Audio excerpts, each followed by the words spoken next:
저는 하나님의 약속이라는 제목으로 지난주에 이어서 계속 말씀을 전하도록 하겠습니다.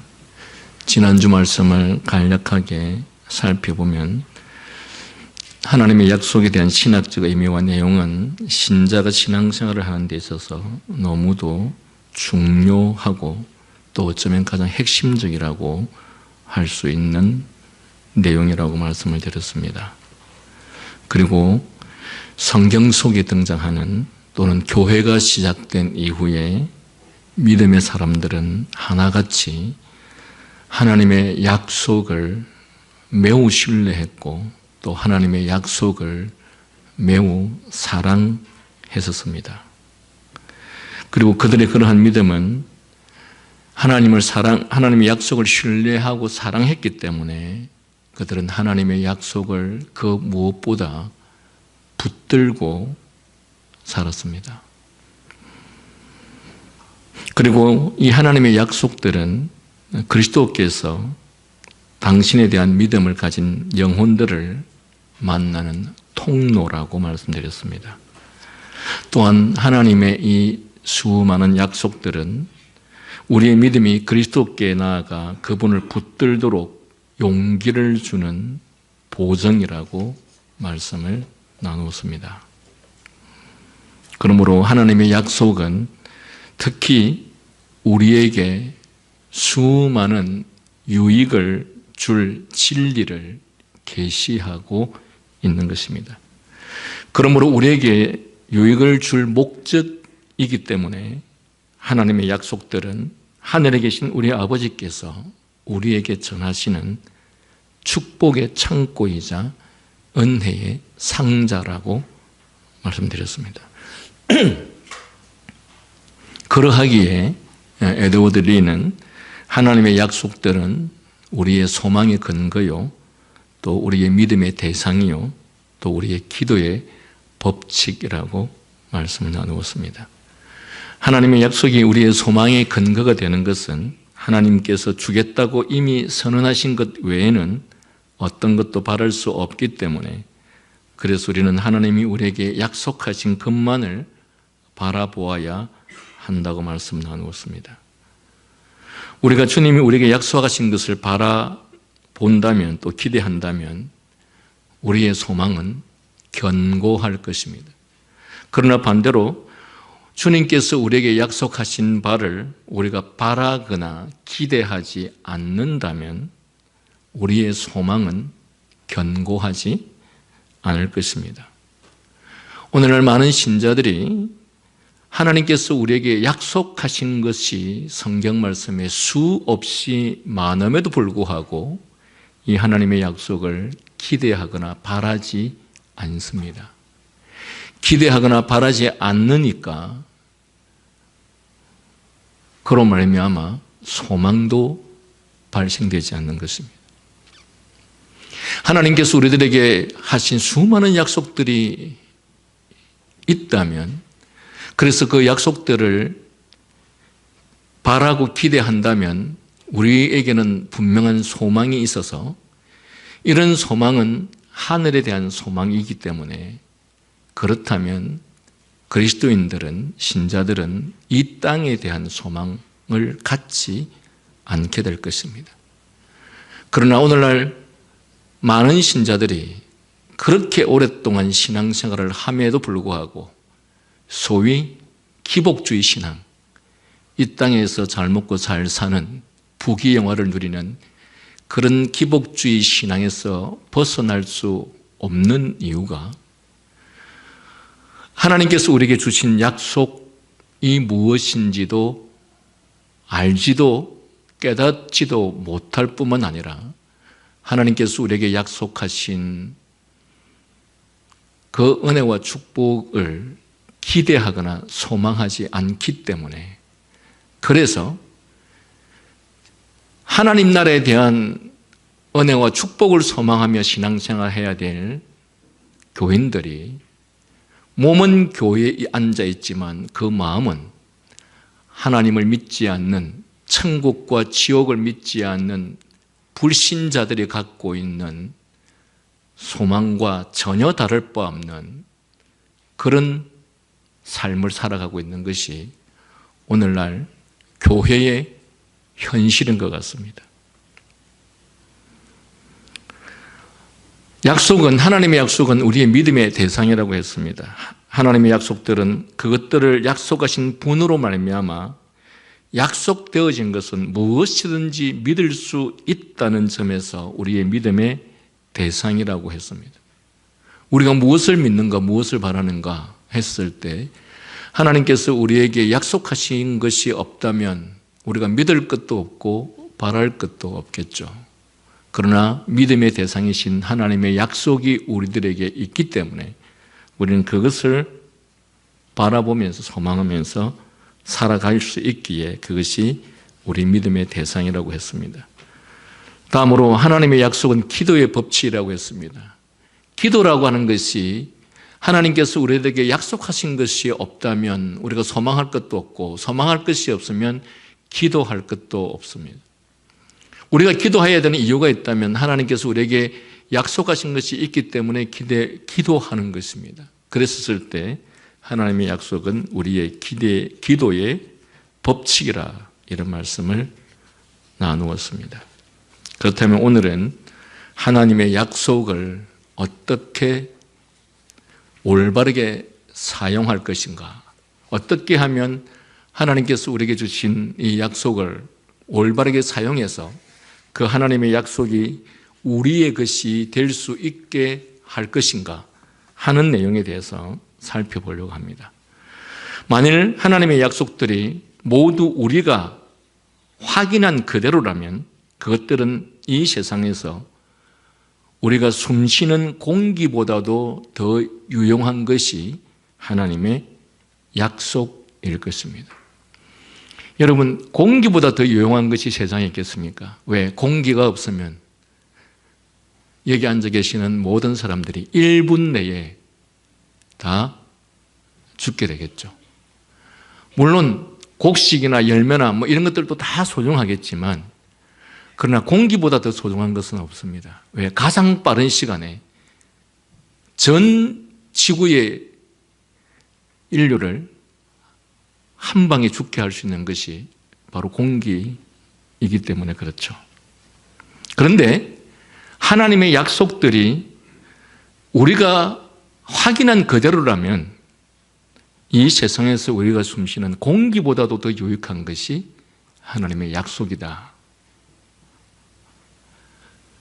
하나님의 약속은 누구로부터 오는 것입니까? 하나님으로부터 오는 것이죠.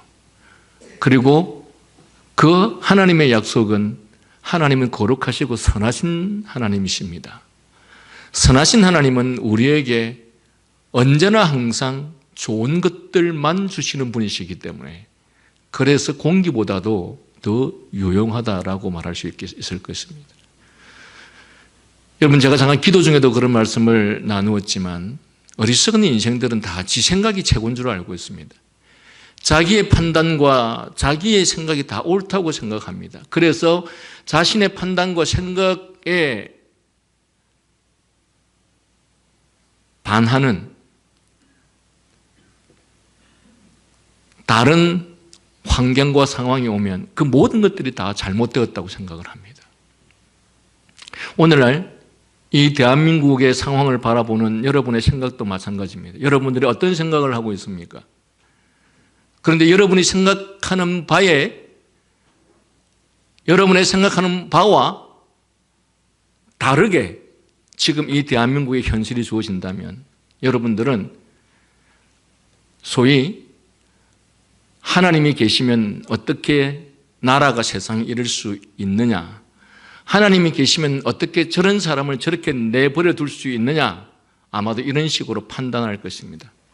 그 근거는 자기 생각이 다 옳다는 것이죠. 인간의 타락함으로 인해서 타락한 인간에게 오게 된 가장 치명상이 뭐냐면 인간이 자기 착각 속에 빠지게 되는 것이 가장 죄의 치명상입니다. 그래서 스스로 하나님이 되어버린 것이죠. 하나님이라고 하는 것은 완전 무결한 그분의 모든 생각과 그 모든 판단이 조금도 허점이 없거나 오류가 없는, 그게 바로 신만이 가질 수 있는 판단이죠. 그런데 인간이 자기가 하나님의 위치에 서서 자기 생각과 판단이 다 옳다고 생각하는 이 모습은 인간이 저로 말미암아 타락하게 되었을 때 가장 치명상을 입힌 인간의 부패성 중에 하나인 것입니다. 그래서 사람들은 이런 부패성 가운데서 온통 세상의 모든 사람들이 자기 생각과 자기 판단이 다 옳다라고 생각하기에 그런 착각 속에 빠져 있는 사람들 중에서 겸손한 사람은 아무도 있을 리가 만무합니다. 그러나 하나님의 말씀을 통해서, 성령의 은혜를 통해서 인간의 생각과 가치관이 얼마나 부패하고 타락했는지, 인간의 마음과 감정이 얼마나 부패하고 타락했는지에 대해서 알게 되는 사람이라면 그는 자신의 생각이나 자신의 판단이나 자신의 감정에 대해서 그는 결코 신뢰하지 않게 되고, 그리할 때 비로소 인간은 하나님과 사람 앞에서 겸손해지는 것입니다.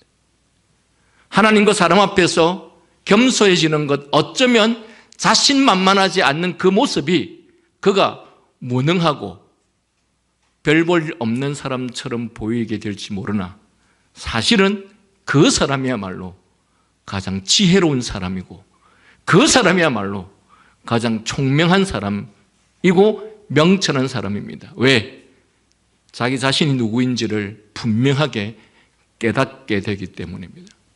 그러나 인생들은, 부패한 인생들은 그렇지 않다라고 하는 사실이죠. 그런 의미에서 하나님의 모든 약속들은 그 약속을 하신 하나님이 전능하시고 완전 무결하신 하나님으로부터 나오신 것뿐만 아니라 그 하나님은 선하고 의로우신 분이시기 때문에 그분으로부터 나온 모든 약속과 그 약속이 이루어지는 어떠한 과정, 방법 역시 선하지 않는 것이 아무것도 없다는 것입니다. 그런 측면에서 하나님의 약속은, 그 약속을 신뢰하는 것은 우리가 숨쉬는 공기를 소유한 것보다 더 유용하다고 할 수 있을 것입니다. 만일 하나님의 약속들 배후에 하나님이 지지자로, 그리고 그것들 속에 본질로 계신다면 우리는 땅에서 하나님의 약속들보다 천국에 대해서 더 큰 보장책이 없고 또 하나님을 충분히 즐거워하는 더 큰 길을 갖고 있지 못할 것입니다. 만일 하나님의 약속들이 우리에게 복을 베푸시는 하나님의 손이라면 우리의 삶 속에서 그것들이 무엇인지, 그리고 그것들에서 어떻게 유익을 얻는지 아는 것보다 더 본질적인 것은 없을 것입니다. 우리는 이처럼 하나님의 약속들이 무엇인지 확인했으므로 이제 하나님의 백성으로서 우리에게 아무 조건 없이 주어진 약속들을 어떻게 사용할 것인가 하는 것을 고찰해 보려고 합니다. 하나님의 약속을 올바르게 사용하는 것은 우리의 모든 고통을 완화시킨 후에 우리의 믿음을 확증하고 선을 행하도록 우리를 자극하며 무엇이든 모든 상태와 조건 속에서 마음의 만족을 향상시키는 수단입니다. 만일 이런 유익이 하나님의 약속들을 올바르게 사용할 때 나오게 된다면 우리는 그것에 포함되는 것이 무엇인지 묻지 않을 수 없을 것입니다. 그렇다면 하나님의 약속을 올바르게 사용하는 방법이 무엇입니까? 사실 상상외로 그 답은 간단합니다. 그런데 이 간단한 것이 왜 우리에게는 적용되지 않을까요? 좋은 대학에 가려고 하면 그 답은 간단합니다. 열심히 공부하면 됩니다. 그런데 그 열심히 공부하면 된다는 이 간단한 답이 왜 우리에게 되어지지 않을까요? 하나님의 약속이 우리의 것이 되게 하는 그 방법은 사실 매우 간단합니다. 그런데 문제는 그 매우 간단한 그것이 우리에게는 잘 적용되지 않는 것이 문제이죠. 여러분, 우리는 하나님의 약속들을 올바르게 사용하는 것은 첫 번째로 그 하나님의 약속을 믿는 것입니다. 아무리 하나님께서 우리에게 약속을 하셔도 우리가 믿지 않으면 아무 소용이 없습니다. 여러분, 내가 별로 잘 알지도 못하는 사람인데 그 사람이 갑자기 나한테 10억을 주겠다. 그러면 여러분 믿겠습니까? 믿겠습니까? 장난치는 줄 알죠. 왜? 그를 잘 모르기 때문에. 하나님께서 우리들에게 수많은 약속들을 하셨습니다. 그런데 우리는 그 약속을 잘 믿지 않습니다. 왜? 하나님을 잘 모르기 때문에. 하나님께서는 그 약속하신 것들을 반드시 주시는 분이시고 그 약속하신 것들을 반드시 지키시는 분이시라는 이 사실에 대해서 그 하나님에 대해서 우리가 잘 모릅니다. 모르다 보니 하나님께서 약속하셨음에도 불구하고 안 믿는 것이죠. 그러니까 마치 내 곁에 있는 어떤 사람이 내가 그 사람을 잘 알지 못합니다. 그런데 갑자기 그 사람이 10억을 주겠다. 안 믿는 것이죠. 믿지 못하는 이유에는 그에 대한 지식이 없기 때문에 그렇습니다. 하나님의 약속이 우리에게 성취되어지는 일에는 그런 측면에서 제일 첫 번째가 하나님의 약속을 믿는 것입니다. 두 번째, 그 하나님의 약속을 믿는다면 그 하나님의 약속을 우리의 삶 속에 적용하는 것입니다. 즉, 그 약속을 붙잡거나 그 약속을 의지하는 것입니다. 세 번째, 그 약속에 대해서 믿고 의지한다면 그 사람은 그 약속이 실제로 자신에게 이루어지도록 기도하는 것입니다. 여러분, 그런데 제가 지금 세 가지를 말씀드렸습니다. 여러분, 이 세 가지 중에서 여러분들이 적용되는 것이 얼마나 있습니까? 여러분 하나님의 약속을 얼마나 믿습니까? 그리고 그 하나님의 약속을 얼마나 붙잡습니까? 그리고 그 하나님의 약속에 대해서 얼마나 이루어지기를 기도합니까? 셋 다 안 합니까? 왜 그럴까요? 우리는 하나님의 말씀을 또 하나님의 존재를 믿지 않고 신뢰하지 않기 때문에 그렇죠. 마치 하나님을 믿지 않는 불신자들에게 천국을 이야기하면 말 같지도 않는 소리 한다고 하겠죠. 왜? 그는 하나님에 대해서 모르기 때문에. 그리고 그는 자기의 눈에 보이는 것이 다인 줄 알기 때문에 무슨 천국과 지옥 같은 것들이 있다고 하는 그 말 같지도 않은 소리를 하느냐라고 말하겠죠. 그런데 그는 자기의 지식이 눈에 보이는 것밖에 보지 못한다라고 하는 그 한계성에 대해서는 단 한 번도 생각하지 않습니다. 마치 과거에 천동설을 믿던 사람들에게 지동설을 이야기하니까 말 같지도 않은 소리라고 이야기를 하죠. 심지어 지동설을 주장하는 사람들을 그 당시에 어떻게 했습니까? 화형시켜버렸습니다.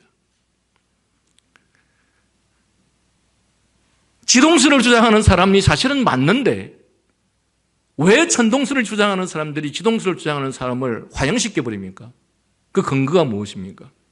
이게 인간의 죄성의 결과입니다. 인간은 자기가 보고 경험하지 않는 것들은 다 믿지 않습니다. 그리고 자기의 판단하는 그것이 다 100% 옳다고 생각합니다. 얼마나 자기의 생각을 신뢰했으면 그 자기의 생각에 반대하는 사람을 향해서 화형까지 시켜버릴 정도겠습니까? 그만큼 이 인간의 죄성의 결과 중 하나가 자신의 생각에 대해서 신뢰하되 그 신뢰가 자기가 하나님처럼 스스로 자기에 대해서 그렇게 여길 만큼 인간은 자기의 생각을 신뢰합니다. 그런데 여러분, 그리스도를 믿으면 성령으로 말미암아 깨어진 사람이 되면 사람은 자기 생각을 그렇게 신뢰하지 않습니다. 항상 내 판단과 내 생각이 나의 무식으로부터 온다는 생각을 언제든지 하기 때문에 그런 사람들은 그렇게 강하게 주장하지 않습니다. 그리고 그런 사람들은 그렇게 강하게 확신하지 않습니다. 그러나 부패하고 타락한 인생은 자기가 누구인지, 자기의 생각과 감정이 얼마나 부패하고 타락했는지에 대한 인식이 전혀 없기 때문에 그래서 자기 생각이나 자기 판단이나 자기 감정에 벗어나는 사람을 향해서 화형까지 시킬 정도로 인간은 단호한 행동을 한다는 사실입니다.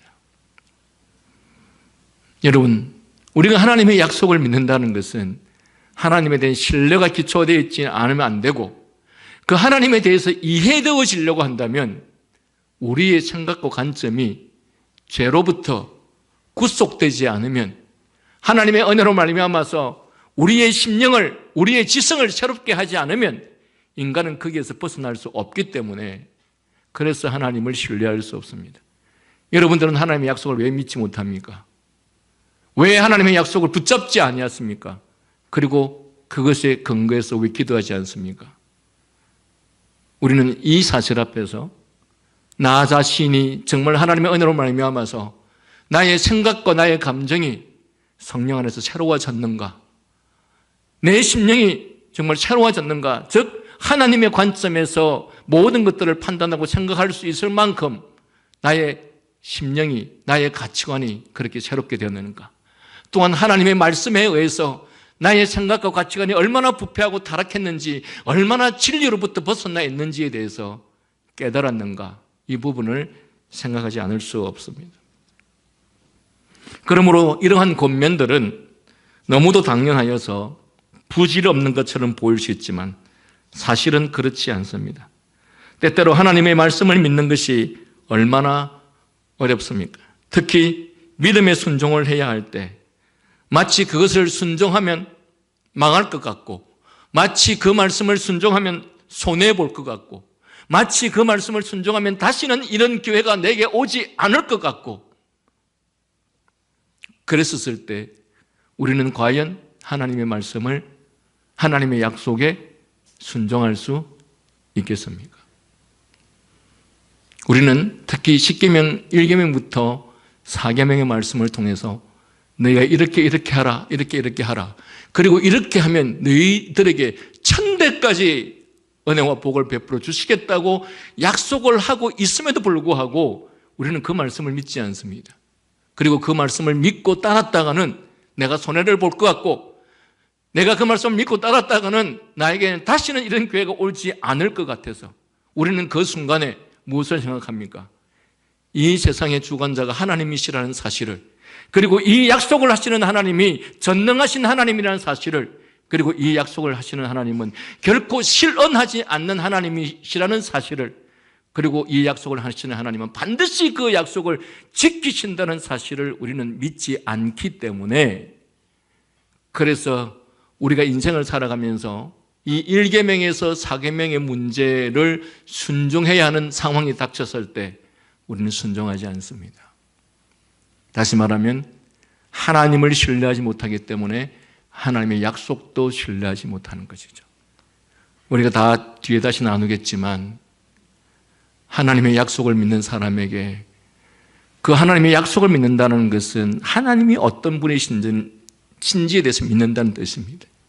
그 하나님이 어떤 분이신지에 대해서 믿는다는 것은 그 하나님은 세상의 주관자, 전능자, 그리고 그 하나님은 영원하신 분, 그리고 그 하나님은 무한하신 분, 그 하나님은 완전하신 분, 그 하나님이 행하시는 어떠한 일도 어렵지 않는 일이 없으신 그 하나님이라는 사실에 대해서 우리가 믿지 않으면 우리는 하나님의 말씀에 대해서 순종할 수 없게 된다는 것입니다. 그런데 바로 그 하나님께서 우리에게 약속하셨다면 우리는 그 약속을 믿어야 하는 것이죠. 그런데 여러분, 하나님은 하나님의 약속을 믿고자 하는 사람에게, 하나님의 말씀을, 그 약속을 순종하고자 하는 사람들에게 누가 봐도 그 약속이 이루어질 것 같은 그런 상황과 환경을 잘 주시지 않습니다.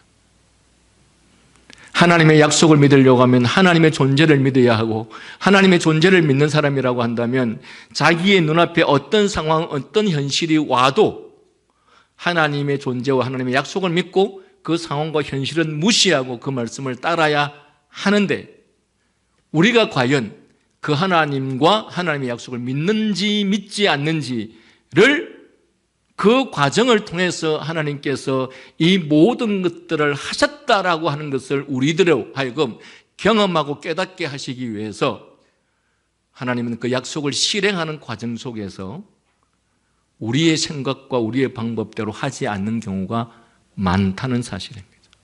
그래서 조금 전에 말씀드린 것처럼 하나님의 약속대로 내가 믿고 순종하면 마치 내가 손해볼 것 같고 마치 나에게 기회가 올 것 같지 않고 나에게 있어서 기회는 다 사라져 버릴 것 같은 그런 환경을 하나님께서 주신다라는 사실입니다.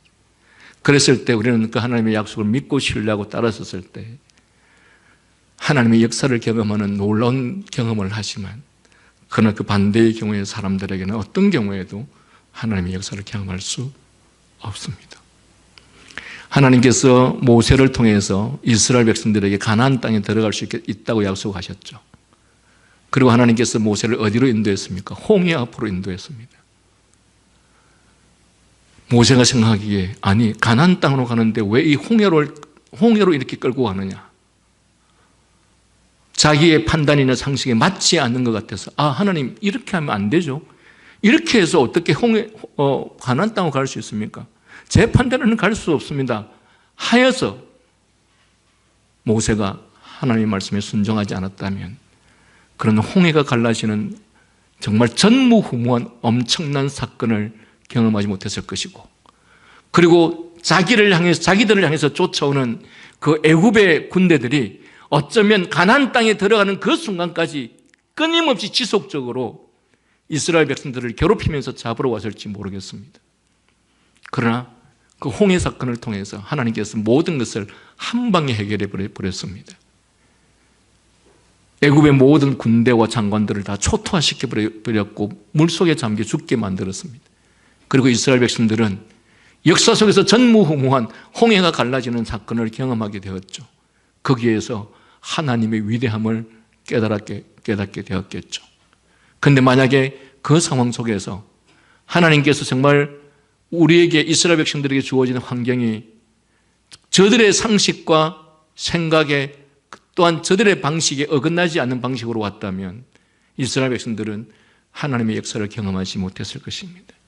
결국 하나님께서 하나님의 약속을 성취하는 과정 속에는 이런 테스트의 과정이 필요하다는 사실을 우리가 기억한다면 하나님의 약속을 믿고 따르고 순종할 때에 우리는 언제든지 이런 상황과 환경이 주어질 수 있다라고 하는 판단하에서 하나님의 약속을 신뢰하는 삶을 살아야 된다는 것입니다.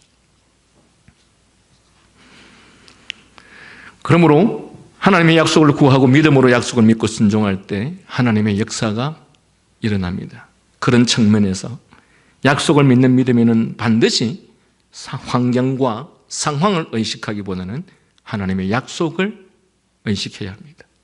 그러므로 이 권면들은 우리가 하나님의 약속들에서 유익을 얻으려면 날마다 규칙적으로 우리 앞에 두어야 한다는 말입니다. 여기에서 하나님의 약속과 유익들을 날마다 우리 앞에 두어야 된다는 이 말은 하나님의 약속을 믿어야 한다는 말입니다. 우리 가운데 많은 이들이 성경은 하나님의 약속으로 충만하다는 것을 알고 있습니다. 우리 가운데 많은 이들이 그렇게 하도록 요구받으면 이 약속들을 말로써 얼마든지 다른 사람들 앞에서 이 말씀들을 인용할 수도 있습니다. 그러나 실제로 우리 가운데 이 약속을 믿는 자는 무척 드뭅니다. 왜냐하면 그 약속들이 우리의 쓰라린 고통을 완화시키고 또한 시험 아래에서 빈약하고 비틀거리는 우리의 믿음을 확증하고 역경에도 불구하고 의무를 감당하게 하거나 혼란과 격변의 시기에 설명할 수 없는 은혜를 제공했을 때 이 모든 것들이 하나님의 약속과 그 은혜로 인해서 주어졌다고 증언할 수 있는, 말할 수 있는 사람들은 그리 많지 않기 때문에 그렇습니다. 그래서 이 약속들을 믿는 자들이 무척 드물다라는 것입니다. 우리는 하나님의 약속들이 참되고 또 우리에게 주어진 것을 알고 있다면 하나님이 약속하신 것을 믿고 순종하는 부분에 있어서는 너무 자주 실패하는 것이 우리들 자신인 것 같습니다. 그래서 하나님께서는 분명히 약속하셨지만 그 약속들을 믿고 순종함으로 그것이 우리의 것이 되게 하는 데에는 너무도 많은 경우에 실패하기 때문에, 그래서 그 약속들의 열매를 우리가 거의 보지 못한다는 것입니다. 여러분, 우리가 하나님의 약속들의 열매를 보지 못하는 것은 하나님의 약속에 문제가 있는 것이 아니라 그 하나님의 약속을 대하는 우리의 태도에 문제가 있다는 사실입니다. 히브리서 저자가 광야에서의 이스라엘에 대해서 종종 말한 것은 하나님의 약속을 믿지 못하는 우리의 실패를 묘사해 주려고 합니다. 히브리서 4장 2절에 보니까 그들과 같이 우리도 복음 전함을 받은 자이나, 이스라엘 백성들처럼 우리도 그 구약 시대의 모세 시대의 이스라엘 백성들처럼 오늘 신약 시대에 살고 있는 우리도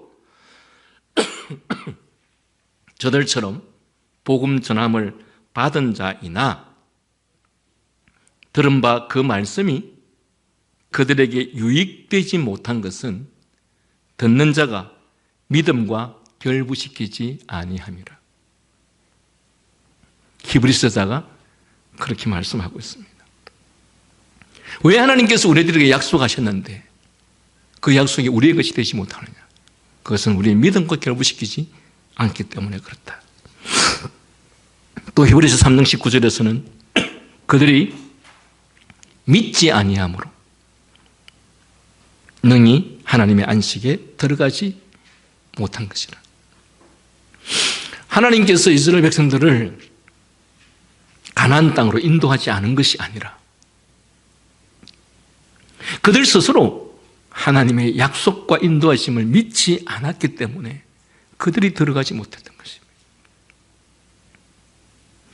가나안 땅 입구에 와서 하나님께서 모세를 통해서 12명의 정탐꾼들을 가게 했죠. 12명의 정탐꾼들이 갔더니 거기에 누가 있습니까? 아낙 자손들이 있습니다. 자신들이 싸웠다고는 그냥 백전백패할 수밖에 없을 만한 그런 장대한 사람들이, 그 아낙 자손들이 있었던 것이죠. 하나님의 약속만을 신뢰했다면, 하나님께서 너희들로 하여금 가나안 땅에 들어가게 하실 것이라는 약속만 신뢰했다면 거기에 아낙 자손과 같은 자기들의 신체하고는 비교할 수 없는 자들이 있다 하더라도 이스라엘 백성들은 약속을 쫓아서 갔겠죠. 그런데 하나님께서 분명히 그곳에 들어가게 해주실 것이라고 약속을 했음에도 불구하고 그 약속이 이루어지는 과정이 자기들의 방법과 자기들의 판단과 자기들의 생각에 맞지 않는 상황과 현상이 오니까 가서는 안 되겠구나. 그들은 무엇을 보았습니까? 그들은 하나님의 약속을 본 것이 아니라 상황과 현실을 보았던 것이죠. 이스라엘 백성이 가나안 땅에 들어가지 못한 이유가 뭡니까? 하나님이 약속하지 않았습니까? 아니면 그 하나님께서 약속을 이루지 않아서 그렇습니까? 아닙니다. 이스라엘 백성들이 믿지 않음으로 순종하지 않았던 것이죠. 12명의 정탐꾼 중에서 여호수아와 갈렙이 들어가자! 하나님께서 우리에게 약속하지 않으셨느냐? 그러나 이들은 10명의 불평불만자들, 10명의 믿음 없는 자들의 말을 오히려 잘 듣고서, 왜? 그들의 판단이 나의 판단과 더 잘 동의가 일어나는 것들이죠. 그래서 그들의 판단을 믿고, 그래, 가면 안 되겠구나. 가지 말자. 그래서 그들은 광야에서 몇 년간 살았습니까? 가나안 땅에 들어가지 못한 상태에서 40년의 시간들을 광야에서 생활하면서 그 1세대가 광야에서 전부 다 가나안 땅을 보지 못하고 죽지 않았습니까? 하나님의 약속이 문제입니까? 그 약속을 믿지 않는 우리의 문제입니까? 지금 이 히브리서 기자가 이 신약 시대를 살아가는 이스라엘 백성들에게 구약 시대의 사람들을 이야기를 하면서 저들이 믿지 아니함으로 은혜를 입지 못했던 거 아니냐, 우리도 마찬가지지 않느냐라고 지금 말하고 있는 것입니다. 이스라엘은 믿었더라면 하나님의 약속들의 실체, 즉 하나님의 안식을 누렸을 것입니다. 그러므로 우리는 이렇게 부르짖어야 합니다. 내가 믿나이다. 나의 믿음 없는 것을 도와주소서. 내가 믿나이다. 내가 믿게 하여 주십시오. 라고 기도해야 될 것입니다. 그리하면, 그렇게 기도하면 하나님은 우리의 약한 믿음을 용서하고 자신의 영으로 역사하셔서 우리의 믿음을 강화시키심으로써 우리가 그리스도 안에서 하나님이 우리에게 약속하신 모든 것들을 누리게 하실 것입니다. 그러므로 하나님의 약속이 불가능할 것 같은 상황에 직면해 섰을 때 우리는 히브리서 10장 39절이 말하는 바와 같이 뒤로 물러가 뭐 할 자가 아니요, 뒤로 물러가 뭐 할 자가 아니요, 멸망할 자가 아니요, 오직 영혼을 구원하며 이르는 믿음을 가진 자다. 그러한 상황 속에서는 뒤로 물러서는 것이 우리에게 유익하고 뒤로 물러서는 것이 우리에게 더 좋은 선택이라고 생각했다면 그것은 착각이라는 것이죠. 가나안 땅 입구에서 이스라엘 백성들이 뒤로 물러서지 않고 하나님의 약속을 쫓아서 가나안 땅에 들어갔다면 그들은 가나안 땅에서 젖과 꿀이 흐르는 그 가나안 땅에서 모든 풍족함을 누렸을 것입니다. 그러나 그 하나님의 약속을 믿지 못하고 그들이 뒤로 물러섬으로 말미암아 어떻게 되었습니까? 가나안 땅을 보지 못한 채 그들은 모두 광야에서 죽음을 맞이하게 되었던 것입니다. 하나님의 약속은 그것을 믿는 믿음과 그에 의한 순종을 통해서 경험으로서만 누릴 수 있습니다. 그리고 이 믿음은 단순한 지적 동의가 아니라 우리가 하나님의 약속들을 붙잡는, 포옹하는, 행동하는 믿음입니다. 이 믿음은 하나님의 약속들을 기꺼이 받아들이고 또한 그것들을 붙잡고 그것들을 포옹하며 그것들에 입맞춤하는 믿음입니다. 우리의 마음이 하나님의 약속들을 이런 식으로 붙잡을 때 믿음의 사람들에게 주어졌던, 그리하여 우리에게도 하나님의 그 확실한 팔로 하나님의 축복과 하나님의 은혜를 경험하는 그런 우리 자신의 삶이 될 것입니다. 앤드루 그레이는 하나님의 약속을 통해 그리스도인들에게 흐르는 형언할 수 없는 유익은 그것들을 믿는 믿음의 행위를 통해서 누리게 되는 것이다 라고 말합니다. 왜냐하면 약속들을 믿고 순종할 때 영혼들은 하나님의 거룩함과 지혜와 의로움에 있어서 그리스도를 닮아가고 일치하게 되기 때문입니다.